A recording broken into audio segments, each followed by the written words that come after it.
What's really happening in Rafah right now? Things have taken a turn in eastern Rafah, where Gazans are scrambling to evacuate following an order from the Israeli military. The order has heightened the already palpable tension in the region, stirring concerns of a potential assault on the city. The situation has become a pressure cooker, with the Israeli military considering a ground operation to target Hamas.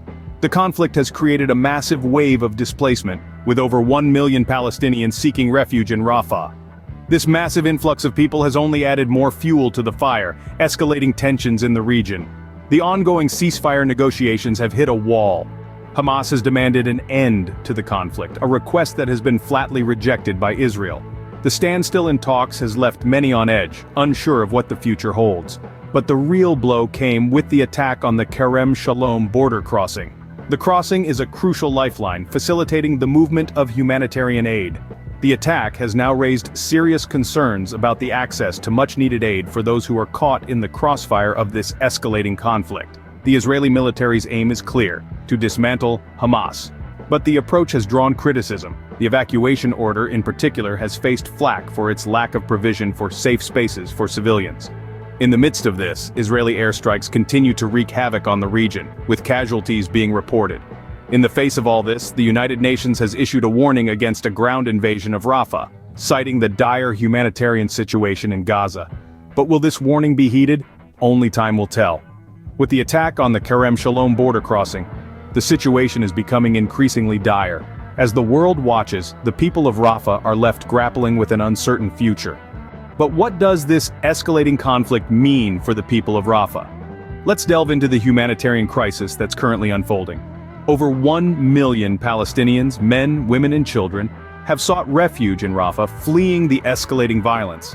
This mass displacement paints a vivid picture of the fear and uncertainty that has gripped the region. The United Nations has voiced its concerns about a potential ground invasion. An act of this nature could be catastrophic, exacerbating the already dire humanitarian situation. The area is teetering on the brink, and any further escalation could tip it over the edge, causing untold suffering for the people of Rafah. Israeli airstrikes continue to ravage the region, causing not just physical destruction but also an incalculable loss of life. Every explosion sends shockwaves through the community, a stark reminder of the devastation of war. The casualties, some of them children, are more than just numbers. They represent lives cut short, dreams unfulfilled, and families torn apart. The humanitarian crisis extends beyond the immediate threats of violence. Infrastructure is crumbling, making it increasingly difficult for aid to reach those who need it most. The attack on the Kerem Shalom border crossing has raised concerns about humanitarian aid access. Aid organizations are working tirelessly to provide relief, but the challenges they face are immense. The evacuation order, intended to protect civilians, has come under scrutiny. Critics argue it lacks consideration for the absence of safe spaces for civilians. Where are the people of Rafah to go when they are caught in the crossfire? This question hangs in the air, a chilling reminder of the harsh realities of conflict.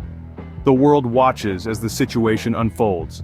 The international community must come together to address this crisis and work towards a resolution that prioritizes the safety and well-being of the people of Rafah. A collective effort is required to bring about peace and stability to this embattled region. Critics argue the evacuation order lacks consideration for the absence of safe spaces for civilians. The world watches as the situation unfolds. So, what lies ahead for Rafah and its people? As we find ourselves in the throes of conflict, the future of Rafah hangs in the balance. The city, now home to over 1 million Palestinians seeking refuge, is under imminent threat following Israel's military evacuation order. This move, indicative of Israel's intent to dismantle Hamas, could potentially lead to a ground invasion, a scenario the United Nations has fervently warned against, due to the dire humanitarian situation in Gaza. As tensions escalate, ceasefire negotiations remain at a standstill. The demands from Hamas for an end to the war have been met with rejection from Israel, leading to a deadlock that further complicates the path to resolution. The need for future negotiations is palpable, but reaching common ground will require significant steps towards de-escalation, as Israeli airstrikes persist, causing devastation and casualties. The potential implications of continued conflict are grave. The future remains uncertain for Rafah, but one thing is clear: the need for peace and safety for its people has never been more urgent.